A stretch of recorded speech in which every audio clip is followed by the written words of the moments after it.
Hello everyone, good morning. कैसे हैं आप सब? उम्मीद करता हूँ बहुत अच्छे होंगे, पढ़ाई अच्छी चल रही होगी।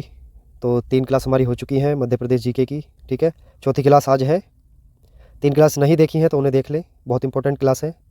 आपका परीक्षा है 12 अगस्त से, तो उसमें बहुत ही ज़्यादा महत्वपूर्ण क्वेश्चंस हैं उसको परीक्षा की दृष्टि से। ठीक है, तो चलिए चौथी क्लास ये है और इसमें पढ़ेंगे आज हम मध्य प्रदेश के प्रसिद्ध नगर व इसके कारण। ठीक है, यानी कि मध्य प्रदेश के अंदर कौन कौन से नगर प्रसिद्ध हैं और वो किस लिए प्रसिद्ध हैं, ये हम जानेंगे। तो चलिए शुरू करते हैं। जैसा कि आप देख पा रहे हैं, एक साइड में हमारे लिखे हुए हैं नगर स्थान और दूसरी तरफ लिखा हुआ प्रसिद्धि पाने के कारण, यानी कि कौन से नगर हैं और उनका कारण क्या है प्रसिद्ध होने का। ठीक, तो पहला है हमारा भोपाल, यानी कि भोपाल हमारी राजधानी भी है मध्य प्रदेश की, और जो इसका क्षेत्र है वह झीलें, यानी कि भोपाल का फेमस होने का कारण ये है कि ये मध्य प्रदेश की राजधानी है और इसके क्षेत्र झीलें हैं इसमें। ठीक है, इसलिए फेमस है। दूसरा इंदौर, इंदौर उद्योग नगरी है ये, और इसको मुनि मुंबई भी कहा जाता है, इसलिए इंदौर फेमस है। ठीक है, किसके नाम से? उद्योग नगरी और मिनी मुंबई के नाम से। खजुराहो की बात करते हैं तो कलात्मक मंदिर है इसमें खजुराहो में। ठीक है, बहुत अच्छे से वाकिफ़ हो गए, अच्छे से नाम सुना होगा खजुराहो का। पंचमढ़ी है, प्रदेश का एकमात्र हिल स्टेशन है ये। क्या है? हिल स्टेशन, एकमात्र पंचमढ़ी। ठीक, और स्टेशन मलाजखंड, यानी कि ये जो स्टेशन है ये यहाँ पर है। ठीक है, स्टेशन प्रदेश का एकमात्र हिल स्टेशन। अब आ जाता है नगर है मलाजखंड, तांबे की खदानें हैं कहाँ पर? मलाजखंड में। ठीक, चलिए आगे देखें, बहुत शानदार क्वेश्चंस है। पन्ना जिला है, ठीक है, हीरे की खदानें हैं, हीरे की। ये चौथी वीडियो है और 4 के 4 वीडियोज़ में आपका पन्ना ज़िले का नाम आया है। ठीक है, पन्ना की तमन्ना हीरा मुझे मिल जाए, जब मिल जाएगा तो नौकरी कहाँ से करोगे। चलिए आगे देखिए, सांची, सांची किस लिए प्रसिद्ध है? बौद्ध स्तूप है सांची के अंदर। ठीक, मंदसौर जिला है तो मंदसौर अफीम उत्पादन के लिए प्रसिद्ध है, यानी कि अफीम यहाँ बहुत होती है। ठीक, मंदसौर में। और इटारसी है, इटारसी प्रदेश का सबसे बड़ा रेलवे जंक्शन। कौन सा? रेलवे जंक्शन कहाँ पर है? इटारसी के अंदर है। ठीक, चलिए आगे है नेपानगर, ये कागज़ मिल के लिए प्रसिद्ध है। कागज़ मिल कहाँ पर? कौन सा? नेपानगर। ठीक, आगे चलिए आगे देखते हैं। अगला है नेक्स्ट भीमबेटका। कौन सा? भीमबेटका, प्राचीन शैल चित्र के लिए प्रसिद्ध है भीमबेटका। गुफाएं हैं, ठीक है, भीमबेटका गुफाएं, उसमें प्राचीन शैल चित्र पाए जाते हैं। रीवा की बात करते हैं तो सफ़ेद शेरों के कारण है, यानी कि रीवा के अंदर सफ़ेद शेर पाए जाते हैं, वाइट लाइन। ठीक है, चलिए सिंगरौली की बात करते हैं, प्रदेश की सबसे मोटी कोयला परत पाई जाती है यहाँ। कोयला परत सबसे मोटी जो पाई जाती है कहाँ पाई जाती है? मध्य प्रदेश के अंदर, सिंगरौली ज़िले में। ठीक, भेड़ा घाट, संगमरमर की चट्टानें पाई जाती हैं इसमें, भेड़ा घाट में। भेड़ा घाट संगमरमर की चट्टानें, इसलिए फेमस है ये। अमलाई की बात करते हैं तो पेपर मिल है अमलाई में। कहाँ पर? अमलाई में। क्या? पेपर मिल। और कागज़ मिल कहाँ है? नेपानगर में। खंडवा की बात करते हैं तो सिंगाजी का मेला लगता है खंडवा में। किसका मेला? सिंगाजी का मेला। कहाँ? खंडवा में। ठीक है, चलिए नेक्स्ट है उज्जैन। तो उज्जैन किस लिए फेमस है? ये देख लीजिए, कुंभ का मेला लगता है प्रत्येक 12 वर्ष के अंतराल पे। ठीक है, और वह महाकाल का मंदिर है यहाँ। ठीक है, बहुत फेमस मंदिर है महाकाल मंदिर उज्जैन।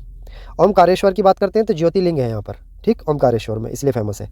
देवास की बात करते हैं तो बैंक नोट प्रेस है देवास में, और क्या है? चामुंडा माता का मंदिर भी देवास में है। ठीक, धार की बात करते हैं तो बाघ की गुफाएं हैं। कहाँ पर? धार के अंदर, धार जिला। ठीक है, चलिए आगे देख लीजिए। अगला है हमारा नगर 52 गजा। कौन सा? 52 गजा। आदिनाथ की मूर्ति है यहाँ पर, आदिनाथ की मूर्ति। अगर पेपर में आ जाए कि आदिनाथ की मूर्ति किस नगर में है तो वो है 52 गजा। ठीक है, चंदेरी की बात कर लेते हैं। चंदेरी किला व साड़ियों के लिए फेमस है, किला व साड़ियों के लिए फेमस है। कौन सा? चंदेरी। मांडू की बात कर लेते हैं, यहाँ खूबसूरत महल है मांडू में, घूमने की बहुत अच्छी जगह है, कभी मौका लगे तो जाइए ज़रूर। ठीक है, महेश्वर, महेश्वर की बात करते हैं तो साड़ियों की बनावट के लिए फेमस है ये, साड़ियों की बनावट के लिए। ठीक है, और क्या फेमस है? जैसे कि चंदेरी में साड़ियों के लिए फेमस है और ये महेश्वर भी साड़ियों के लिए फेमस है। ठीक, ग्वालियर की बात कर लेते हैं तो किला व मंदिर के लिए फेमस है, ग्वालियर किला व मंदिर। ठीक है, सिंधिया जी का किला। ठीक, पता होगा। चलिए आगे बढ़ लेते हैं। तो ये हमारे कुछ नगर थे और उनकी प्रसिद्ध होने के कारण थे, तो वो हमने पढ़ लिया। जो फेमस थे बहुत सारे हैं ऐसे तो, लेकिन जो फेमस थे एग्जाम आने की दृष्टि से देखते हुए वो मैंने आपको करा दिए। अब बात करते हैं आगे। ठीक है, मध्य प्रदेश के प्रमुख शासकीय कार्यालय एवं भवनों के नाम। क्या है? मध्य प्रदेश के प्रमुख शासकीय कार्यालय, यानी कि सरकारी जो ऑफिस होते हैं या भवन जिनको कह सकते हैं हम, बड़े छोटे नहीं, बड़े की बात कर रहे हैं तो उनको भवन कह सकते हैं, उनका नाम। ठीक है, तो ये है भवन का नाम और ये कार्यालय साइड में लिखा हुआ आप देख लीजिए। जैसे मिंटो हॉल है तो इसको राज्य का पुराना विधानसभा भवन कहते हैं, मिंटो हॉल को। ठीक है, और इंदिरा गांधी विधानसभा भवन है, वर्तमान का जो विधानसभा है उसको इंदिरा गांधी विधानसभा भवन कहते हैं। कहाँ पर है? भोपाल के अंदर है। कहाँ पर? भोपाल के अंदर। ठीक है, चलिए जैसे बल्लभ भवन है इसको राज्य सचिवालय कहते हैं, राज्य सचिवालय कहाँ है? बल्लभ भवन में है। ठीक है, राज्य संचालनालय कहाँ है? सतपुड़ा भवन में है। ठीक है, और राज्य विद्युत मंडल कहाँ है? शक्ति भवन के अंदर है। ठीक, शक्ति भवन में क्या है? राज्य विद्युत मंडल है। ठीक, चलिए आगे देख लीजिए। आगे है ऊर्जा भवन, मध्य प्रदेश विद्युत नियामक आयोग का जो कार्यालय है वो कहाँ है, ऊर्जा भवन में है। ठीक है। राज्य मानव अधिकार आयोग का कार्यालय कहाँ है, प्रियावास भवन में है। ठीक है। पुस्तक भवन में क्या है, मध्य प्रदेश पाठ्य पुस्तक निगम है। कहाँ, पुस्तक भवन में। निर्वाचन भवन कहाँ है, राज्य निर्वाचन भवन में है। ठीक है। और जैसे श्यामला हिल्स मुख्यमंत्री का निवास स्थान, यानी कि मध्य प्रदेश के जो मुख्यमंत्री का निवास स्थान है वो कहाँ पर है, श्यामला हिल्स पर है। ठीक है। और अगला है विंध्याचल भवन में क्या है, राज्य योजना आयोग का जो कार्यालय है वो कहाँ पर है, विंध्याचल भवन में है। राजभवन में क्या है, राजभवन में राज्यपाल निवास है। राज्यपाल का निवास जो होता है वो कहाँ है, राजभवन में है। ठीक है। मध्य प्रदेश की बात कर रहे हैं। चलिए आगे देख लीजिए। चलिए कंप्लीट हो चुका है। अगला देख लीजिए, आगे है इसमें मध्य प्रदेश अनुसंधान और प्रशिक्षण केंद्र, यानी कि मध्य प्रदेश के अंदर जितने अनुसंधान और प्रशिक्षण केंद्र हैं, फेमस की बात कर रहा हूँ तो उनको देख लेते हैं हम कि वो कौन कौन से हैं। चलिए सबसे पहला है जनजातीय अनुसंधान एवं विकास संस्थान। ठीक है। दूसरा है National Institute of Fashion Technology. Atal Bihari Vajpayee लोक प्रशासन संस्थान कहाँ है, मध्य प्रदेश के अंदर है। ठीक है। यातायात प्रशिक्षण संस्थान कहाँ है, मध्य प्रदेश के अंदर है। ठीक है। और आपदा प्रबंधन संस्थान कहाँ है, देश का पहला आपदा प्रबंधन संस्थान कहाँ है, देश का पहला। ठीक है। ये मध्य प्रदेश के अंदर है। ठीक है। भारतीय वन प्रबंधन संस्थान कहाँ है, मध्य प्रदेश के अंदर है। नेशनल टेक्निकल रिसर्च ऑर्गेनाइजेशन कहाँ है, मध्य प्रदेश के अंदर है। ठीक है। राष्ट्रीय विधि संस्थान कहाँ है, मध्य प्रदेश के अंदर है। State institute of education management and training centre कहाँ है, मध्य प्रदेश के अंदर है। केंद्रीय कृषि अभियांत्रिकी संस्थान कहाँ है, मध्य प्रदेश के अंदर है। और यह सभी भोपाल में अवस्थित है। मध्य प्रदेश के अंदर तो है। एक चीज़ और देखें कि इन सभी का जो कार्यालय है, मुख्यालय है, सभी के सभी मध्य प्रदेश में भोपाल के अंदर है। कितनी अच्छी चीज़ है। देखिए, जनजातीय अनुसंधान विकास संस्थान कहाँ है, भोपाल के अंदर। National Institute of Fashion technology कहाँ है, भोपाल के अंदर। ठीक है। अटल बिहारी वाजपेयी लोक प्रशासन संस्थान कहाँ, भोपाल के अंदर। यातायात प्रशिक्षण संस्थान कहाँ है, भोपाल के अंदर। आपदा प्रबंधन संस्थान देश का पहला कहाँ है, भोपाल के अंदर। भारतीय वन प्रबंधन संस्थान कहाँ है, भोपाल के अंदर। नेशनल टेक्निकल रिसर्च ऑर्गेनाइजेशन कहाँ है, भोपाल के अंदर है। राष्ट्रीय विधि संस्थान कहाँ है, भोपाल के अंदर है। State institute of education management and training centre कहाँ है, ये भी भोपाल के अंदर है। केंद्रीय कृषि अभियांत्रिकी संस्थान कहाँ है, ये भी भोपाल के अंदर है। अब अगर आपसे इसमें से कोई भी एक उठा के दिया जाए और ऑप्शन दे दिए जाए कि सागर या रीवा, ठीक, या ग्वालियर या फिर भोपाल, इस तरह से कोई सवाल आपसे पूछ लिया जाएगा, जैसे राष्ट्रीय विद्या संस्थान कहाँ है, तो कहाँ पर है, भोपाल के अंदर है, ये राइट आंसर है। इस तरह से आपको क्वेश्चंस पूछे जाएंगे। ठीक है। इसमें स्टेट से रिलेटेड बहुत मुश्किल है, क्योंकि आपके मध्य प्रदेश की जीके है, तो इसमें मध्य प्रदेश के जिले ही ऑप्शन में दिए जाएंगे। ठीक है। चलिए आगे देख लीजिए। बहुत ही शानदार क्वेश्चन हैं, काफ़ी समय लगता है बनाने में, कई किताबों का ये जखीरा इकट्ठा कर करके तब आपको लेकर आया हूँ। और आज वीडियो लेट हो गई, उसके लिए क्षमा चाहता हूँ, क्योंकि समय का बहुत अभाव है, नौकरी भी करनी पड़ती है और आपके लिए तैयार करना पड़ता है। ठीक है।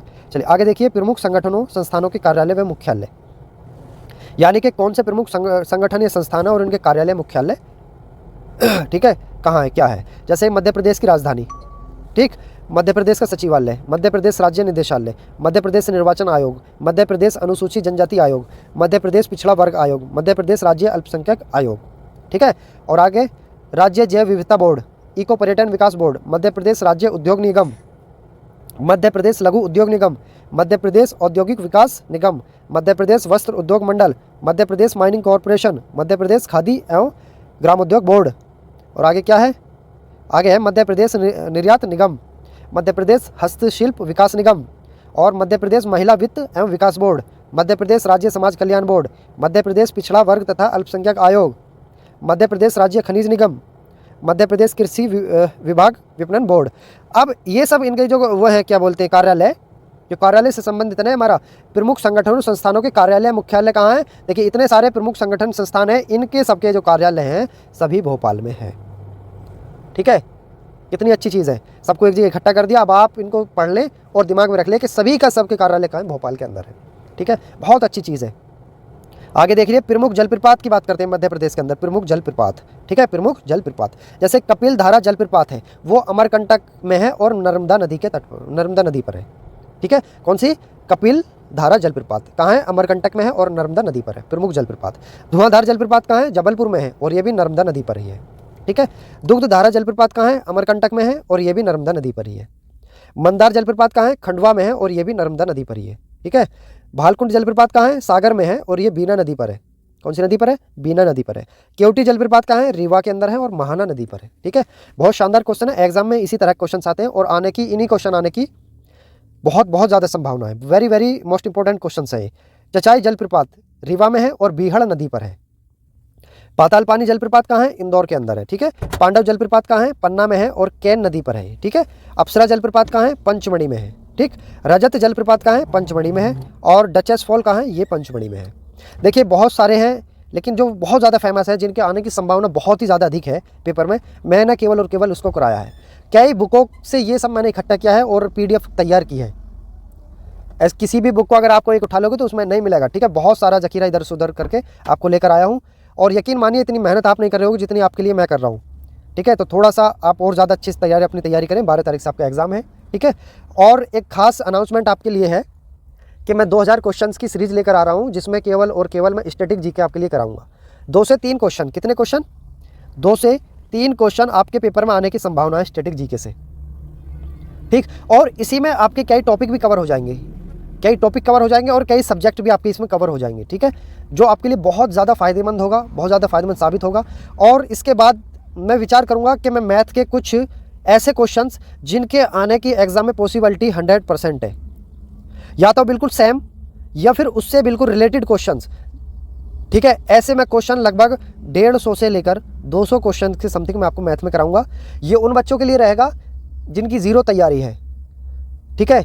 और उनके लिए भी रहेगा जो 50 से 60% अपनी तैयारी कर चुके हैं और उनकी पॉसिबिलिटी ये है कि उन्हें कुछ और अच्छा मिल जाए तो वो मेरिट में शामिल हो जाए। तो उसी कुछ अच्छे के लिए मैं इनको लेकर आ रहा हूँ, ठीक है। और इस वीडियो को वो भी देख ले जिनकी बहुत अच्छी तैयारी है, क्योंकि पता नहीं चलता कि हमें कब क्या ऐसा मिल जाए जो हमारा सिलेक्शन दे जाए, क्योंकि एक एक क्वेश्चन पे 1-1 लाख बच्चे बाहर हो जाते हैं, ठीक है। वैसे भी इस बार कम फॉर्म डले हैं, लगभग 8 लाख और 66,000 के समथिंग इस बार फॉर्म है। लास्ट वैकेंसी में 12.5 लाख फॉर्म थे हमारे, ठीक है, जो लास्ट वैकेंसी आई थी। हालांकि चर्चा चल रहा है कि इसमें हो सकता है कि अगर आपको टाइम दे दिया जाए, ठीक है, तो इसमें फॉर्म दोबारा हो जाए तो बहुत अच्छी बात है, अगर ऑनलाइन एक बार और हो जाए। और कुछ ये भी चर्चा चल रहा है कि जैसे एग्ज़ाम कैंसिल हो सकता है, मतलब कैंसिल क्या, एग्ज़ाम डेट बढ़ सकती है आगे, तो इस पर भी चर्चा चल रही है। काफ़ी बच्चों का मैसेज आ रहा है कि क्या सर एग्ज़ाम डेट आगे बढ़ेगी। तो देखिए अभी कुछ संभावना नहीं है एग्ज़ाम डेट बढ़ने की। अगर इससे रिलेटेड कुछ न्यूज़ होती है तो मैं आपको ज़रूर अपडेट करूँगा, ठीक है। क्योंकि बने रहे मेरे साथ। नौकरी 24 आपका चैनल है, सब्सक्राइब जरूर करें, नहीं किया है, क्योंकि बहुत शानदार जानकारी मैं लेकर आऊँगा, ठीक है। चलिए शुरू करते हैं। अगला क्या है? नदियों के किनारे बसे प्रमुख नगर। कि नदियों के किनारे प्रमुख बसे नगर वो कौन से नगर है जो नदियों के किनारे बसे हुए? जैसे कि ओंकारेश्वर है, अमरकंटक है, होशंगाबाद है, जबलपुर और महेश्वर है। ये कहाँ है? ये नर्मदा नदी के तट पर बसे हुए हैं, ठीक है। श्योपुर, महू, रतलाम और मुरैना ये कहाँ है? ये चंबल नदी के तट पर बसे हुए हैं, ठीक है। मुल्ताई, बुरहानपुर ये ताप्ती नदी के तट पर है, ठीक है। ओरछा, सांची, विदिशा और गुना ये कहाँ है? ये बेतवा नदी के तट पर है, ठीक है। शाजापुर, आष्टा और राजगढ़ ये पार्वती नदी के तट पर बसे हुए हैं, ठीक है। शिवपुरी, दतिया ये कहाँ है? ये बागली नदी पर है, बागली नदी पर है, ठीक है। आगे बढ़िए। आगे है हमारा देवास और सोनकच्छ ये काली सिंध नदी के तट पर है, ठीक है। ये नगर या जिला, ठीक है। उज्जैन जिला कहाँ है? क्षिप्रा नदी के तट पर है। ये बहुत ही मोस्ट इंपॉर्टेंट क्वेश्चन है ये वाला। किसी भी राज्य में या स्टेट या फिर सेंटर का कोई भी परीक्षा हो, ये बहुत ज़्यादा पूछा जाता है कि क्षिप्रा नदी के तट पर कौन सा मतलब जिला बसा हुआ है, ठीक है, या क्षिप्रा नदी कहाँ बहती है। बहुत ज़्यादा क्षिप्रा नदी से संबंध में बहुत ज़्यादा क्वेश्चन पूछा जाता है। ये क्या उज्जैन किस नदी के तट पर बसा हुआ है, किस नदी के किनारे बसा हुआ है, बहुत इंपॉर्टेंट क्वेश्चन है। इंदौर कहाँ है? खान नदी के किनारे बसा हुआ है इंदौर, ठीक है। कुक्षी और धार कहाँ है? महानदी के किनारे बसा हुआ, महानदी के तट पर बसा हुआ है, ठीक है। तो आज की वीडियो में सिर्फ इतना ही। आज ये हमारी 4 वीडियोज़ हो चुकी हैं, 3 वीडियोज़ पहले मैं दे चुका हूँ। अगर नहीं देखी है तो जल्दी जाइए उन वीडियोज़ को देखिए। इन 3 वीडियो में और आज ये चौथी वीडियो में, इसमें केवल और केवल वही क्वेश्चंस मैंने शामिल किए हैं जिनकी परीक्षा में आने की संभावना बहुत ज़्यादा अधिक है, ठीक है। ऐसे तो कराने के लिए मैं इतने क्वेश्चंस करा दूंगा, पूरी बुक आपको नोट करा दूंगा, लेकिन उससे कोई फ़ायदा नहीं है। हमें केवल वही पढ़ना है जो एग्ज़ाम में आएगा या एग्ज़ाम में आने की संभावना है उसकी, ठीक है। तो ये वही क्वेश्चंस है, मेरा अपना तजुर्बा, अनुभव जो आपके लिए परीक्षा में आएंगे, ठीक है। तो अपने अच्छी से तैयारी करें। कोई अगर मध्य प्रदेश पुलिस कांस्टेबल भर्ती से संबंधित कोई लेटेस्ट अपडेट आती है तो मैं आपको ज़रूर उसके लिए इन्फॉर्म करूँगा, वीडियो बनाऊँगा, आपको हर तरह से गाइड करूँगा। और यहीं से नहीं बल्कि लास्ट स्टेप तक। मेरा लास्ट स्टेप से मतलब है कि कैमरे के सामने खड़े होकर मैं ये बोलूँ कि welcome to our police family, यानी कि पुलिस परिवार में आपका स्वागत है, ठीक है। वो हमारा लास्ट स्टेप रहेगा। और बहुत बहुत बधाई हो आपको कि आपका 12 तारीख से पेपर है। अच्छे से तैयारी करें। मिलते हैं अगली वीडियो में। ये 4 हो चुकी है, अगली वीडियो हमारी 5 वीडियो होगी, ठीक है। लगभग इसमें हम 10 से 12 वीडियोज़ में इसको कवर करेंगे। हम देखो समय का अभाव है, इसलिए छोटी छोटी वीडियोज़ देता हूँ, टाइम नहीं होता, नौकरी भी करनी पड़ती है और मैं खुद की भी अपनी स्टडी करनी पड़ती है, ठीक है। तो 5 वीडियोज़ 4 वीडियोज़ हो चुकी है, कल इसकी मैं 5वां पार्ट लेकर आऊँगा। लगभग 10 से 12 में से वो कंप्लीट कर लेंगे। और 2000 के समथिंग क्वेश्चन हम करेंगे इसमें स्टैटिक जीके के, ठीक है। कौन सा? Static GK. और उसके बाद में कुछ मैथ के क्वेश्चंस लेकर आऊँगा मैं। समय अगर बच गया तो मैं रीजनिंग के भी कुछ क्वेश्चंस लेकर आऊँगा, ठीक है। और ये क्वेश्चंस जो होंगे ये वही होंगे जो एग्जाम में आने की संभावना होगी, या इससे रिलेटेड क्वेश्चन आएंगे, ठीक है। क्योंकि हमेशा 60 से 70% क्वेश्चन ऐसे होते हैं जो बिल्कुल एग्जैक्टली वही क्वेश्चन जो हम पढ़ते हैं और एग्जाम में आ जाते हैं, ठीक है। तो उन्हीं क्वेश्चंस को अगर वो नहीं आते हैं तो उनको संभावना है कि वो आ जाएं आपके पेपर में और उनको आप करके आएँ, ठीक है। चलिए मिलते हैं अगली वीडियो में, तब तक के लिए अपना ख्याल रखें। जय हिंद, जय भारत।